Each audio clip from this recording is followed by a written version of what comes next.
नमस्कार. जीडीपी वाढला, जीडीपी घसरला. अरे बापरे, रोज बातम्यांमध्ये आपण हेच ऐकत असतो नाही का? असं वाटतं की देशाची सगळी अर्थव्यवस्था याच एका शब्दाभोवती फिरतीये. पण हा जीडीपी म्हणजे नक्की आहे तरी काय? चला तर मग आज एकदम सोप्या भाषेत याचा अर्थ उलगडून पाहूया. तर आजच्या या भागात आपण जीडीपीचा अर्थ काय आहे, तो मोजतात कसा आणि तो देशासाठी इतका महत्त्वाचा का मानला जातो, ह्या सगळ्या प्रश्नांची उत्तरं शोधणार आहोत. बरं, तर आपला आजचा प्रवास कसा असेल ते पाहूया. आपण 5 सोप्या टप्प्यांतून जाणार आहोत.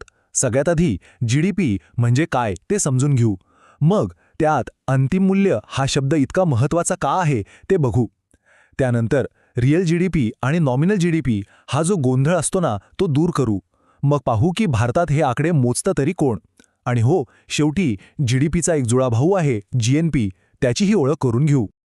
ओके, चला तर मग सुरुवात करूया एकदम बेसिक पासून. नावापासूनच जीडीपी म्हणजे ग्रॉस डोमेस्टिक प्रोडक्ट. खरं तर या 3 शब्दांमध्येच ना त्याचा सगळा अर्थ लपलेला आहे. बघा, ग्रॉस म्हणजे सगळं काही, एकूण. डोमेस्टिक म्हणजे आपल्या देशाच्या सीमेच्या आत, देशांतर्गत. आणि प्रोडक्ट म्हणजे काय, तर देशात तयार झालेल्या सगळ्या वस्तू आणि सेवा. आता वस्तू म्हणजे काय, तर समजा मोबाईल फोन किंवा एखादी गाडी, ज्याला आपण स्पर्श करू शकतो. आणि सेवा म्हणजे काय, तर डॉक्टरची कन्सल्टेशन, शिक्षकांचं शिकवणं किंवा अगदी एका सॉफ्टवेअर इंजिनियरने तयार केलेला कोड, ह्या झाल्या सेवा. तर या सगळ्याला एकत्र केलं की जीडीपीची एक सरळ सोपी व्याख्या तयार होते. ती म्हणजे एका आर्थिक वर्षात आपल्या देशाच्या भौगोलिक सीमेच्या आत तयार झालेल्या सगळ्या वस्तू आणि सेवांचं अंतिम मूल्य. आणि यात एक खूप इंटरेस्टिंग गोष्ट आहे माहितीये, उत्पादन कोण करते याने काहीही फरक पडत नाही. म्हणजे समजा ॲपलसारखी एखादी परदेशी कंपनी भारतात आयफोन बनवत असेल तरी त्याचं मूल्य आपल्याच म्हणजे भारताच्या जीडीपीमध्ये मोजलं जाईल. आता कळलं मेक इन इंडियासारख्या योजना इतक्या महत्त्वाच्या का आहेत? कारण जितकं जास्त उत्पादन देशात होईल तितका आपला जीडीपी वाढणार. ओके, आपण जीडीपीच्या व्याख्येत अंतिम मूल्य हा शब्द वापरला, बरोबर. हा शब्द खूपच महत्त्वाचा आहे. कारण जीडीपी मोजताना एक मोठी चूक टाळावी लागते. तिला म्हणतात दुहेरी मोजमाप किंवा डबल काउंटिंग. काय आहे हे नक्की? चला पाहूया. हे समजायला ना एक एकदम सोपं उदाहरण घेऊया, बटाट्याचं. समजा आपण बाजारातून 10 रुपयांचे बटाटे विकत आणले, घरी त्याची भाजी बनवली आणि खाल्ली. झालं. इथे हे बटाटे अंतिम उत्पादन आहेत, म्हणजे त्याची किंमत जीडीपीमध्ये मोजली जाईल. आता दुसरी केस बघा. एका चिप्सवाल्याने शेतकऱ्याकडून 10 रुपयांचे बटाटे घेतले, त्याचे वेफर्स बनवले आणि तेच वेफरचं पॅकेट ग्राहकांना 20 रुपयांना विकलं. आता इथेच खरा ट्विस्ट आहे. या दुसऱ्या केसमध्ये जीडीपी मोजताना बटाट्याची किंमत मोजणार नाहीत, फक्त त्या विकलेल्या वेफर्सच्या पॅकेटची किंमत मोजली जाईल. असं का बरं? कारण इथे बटाटे हे मधली वस्तू म्हणजे इंटरमिडिएट गुड आहेत आणि वेफर्स हे अंतिम उत्पादन म्हणजे फायनल गुड आहेत. आता जरा विचार करा, जर आपण बटाट्याचे 10 रुपये आणि वेफर्सचे 20 रुपये दोन्ही जीडीपीमध्ये मोजले तर काय होईल? बटाट्याची किंमत दोनदा मोजली जाईल, एकदा बटाटा म्हणून आणि दुसऱ्यांदा वेफर्सचा एक भाग म्हणून. हेच आहे ते दुहेरी मोजमाप. आणि हेच टाळण्यासाठी फक्त अंतिम वस्तूची म्हणजे आपल्या उदाहरणात वेफर्सची किंमतच जीडीपीमध्ये पकडली जाते. कारण त्या 20 रुपयांमध्ये बटाट्याची किंमत ऑलरेडी आलेली असते. सिंपल. तर आत्तापर्यंत आपण जीडीपी म्हणजे काय ते पाहिलं. पण इथे एक छोटासा पेच आहे. जीडीपी म्हणजे वस्तू आणि सेवांचं मूल्य. हे मूल्य 2 कारणामुळे वाढू शकतं.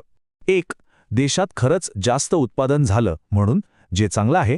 किंवा 2, फक्त वस्तूंच्या किमती वाढल्या म्हणजेच महागाई वाढली म्हणून, जे तेवढं चांगलं नाही. आणि हाच फरक समजून घेण्यासाठी वास्तविक जीडीपी म्हणजेच रिअल जीडीपी आणि नाममात्र जीडीपी म्हणजेच नॉमिनल जीडीपी हे 2 प्रकार आहेत. एक उदाहरण देतो. समजा गेल्या वर्षी देशात 100 गाड्या बनल्या आणि प्रत्येक गाडीची किंमत होती 1 लाख रुपये. तर आपला जीडीपी झाला 1 कोटी. आता ह्या वर्षी पण 100च गाड्या बनल्या, पण महागाईमुळे गाडीची किंमत झाली 1,20,000. आता नाममात्र जीडीपी तर 1,20,00,000 दिसेल, पण विचार करा, उत्पादन तर वाढलंच नाहीये. हीच आहे फसवी वाढ. आणि हीच टाळण्यासाठी वास्तविक जीडीपी वापरतात, जो महागाईचा प्रभाव वगळून फक्त उत्पादनातली वाढ मोजतो. म्हणूनच देशाची खरी आर्थिक प्रगती बघायची असेल तर नेहमी वास्तविक जीडीपीकडेच बघितलं जातं. तर मग हा वास्तविक जीडीपी मोजतात कसा? तर त्यासाठी एका ठराविक वर्षाच्या किमतींना आधार मानलं जातं, जेणेकरून तुलना करणं सोपं जातं. यालाच पायाभूत वर्ष किंवा बेस इयर म्हणतात. आणि सध्या भारतासाठी हे पायाभूत वर्ष आहे 2011-12. ठीक आहे, जीडीपी महत्त्वाचा आहे हे कळलं, पण हा इतका मोठा आणि महत्वाचा आकडा मोजण्याचं काम भारतात नक्की करतं कोण आणि याची सुरुवात तरी कधी झाली? तर भारतात हे प्रचंड मोठं काम करतं राष्ट्रीय सांख्यिकी कार्यालय म्हणजेच NSO.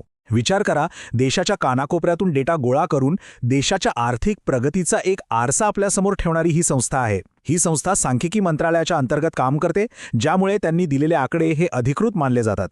आणि तुम्हाला माहिती आहे, भारतात राष्ट्रीय उत्पन्न मोजण्याची परंपरा खूप जुनी आहे. म्हणजे अगदी 1867-68 साली दादाभाई नौरोजी यांनी याचा पहिला अंदाज बांधला होता. पण स्वातंत्र्यानंतर खऱ्या अर्थाने 1949 साली प्रसिद्ध संख्याशास्त्रज्ञ PC महालनोबिस यांच्या अध्यक्षतेखाली एका समितीने GDP मोजण्याची एक शास्त्रीय आणि अधिकृत पद्धत सुरू केली. आतापर्यंत आपण GDP बद्दल बोललो, जो देशाच्या सीमेच्या आतल्या उत्पन्नावर लक्ष ठेवतो. पण आपल्या देशाच्या नागरिकांनी कमावलेल्या उत्पन्नाचं काय, मग ते भारतात असोत किंवा परदेशात, हे मोजण्यासाठी एक दुसरी संकल्पना आहे. आणि इथेच एंट्री होते GNPची. फरक अगदी सोपा आहे. GDPचा फोकस असतो ठिकाणावर, म्हणजे लोकेशनवर. देशाच्या सीमेच्या आत कोणीही पैसे कमावले तरी ते GDPमध्ये मोजले जातात. याच्या अगदी उलट GNP म्हणजे ग्रॉस नॅशनल प्रोडक्ट. याचा फोकस असतो नागरिकत्वावर, म्हणजे नॅशनॅलिटीवर. भारतीय नागरिकाने जगात कुठेही पैसे कमावले तरी ते भारताच्या GNPमध्ये मोजले जातील. याचं गणितही अगदी सोपं आहे. देशाचा जो GDP आहे त्यात परदेशात काम करणाऱ्या भारतीयांनी कमवलेले पैसे प्लस करा आणि भारतात काम करणाऱ्या परदेशी नागरिकांनी कमवलेले पैसे मायनस करा.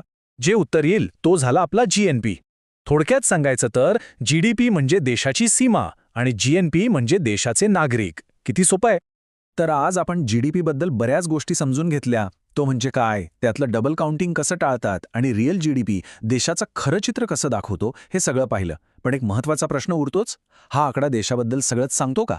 GDP आपली आर्थिक प्रगती तर मोजतो, पण लोकांचं शिक्षण, आरोग्य किंवा त्यांचं समाधान याचं काय? म्हणूनच तर आज जगभरात GDP सोबतच ह्युमन डेव्हलपमेंट इंडेक्स सारख्या गोष्टींवरही भर दिला जातोय.